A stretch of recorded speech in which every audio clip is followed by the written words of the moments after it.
Hello friends, অনেকে এটাকে চিচিঙ্গা বলে, অনেকে কুশি বলে। দেখুন এইভাবে আমি গোল গোল করে কেটে নিয়েছি, ভিতরে যে অংশটুকু বার করে নিলাম।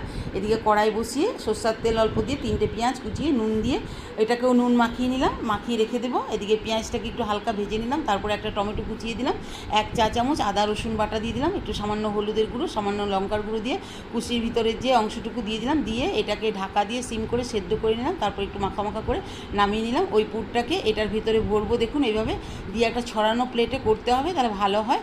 এভাবে দেখুন কালো জিরে দিয়ে দিলাম, সরষের তেল দিয়ে দিলাম, একটা একটা করে এভাবে দিয়ে দিলাম, একটাও ভাঙবে না, ভিতরের পুরগুলো বেরোবে না। এদিকে 1 চামচ পোস্ত, 4টা কাঁচা লঙ্কার একটা পেস্ট করে নেব।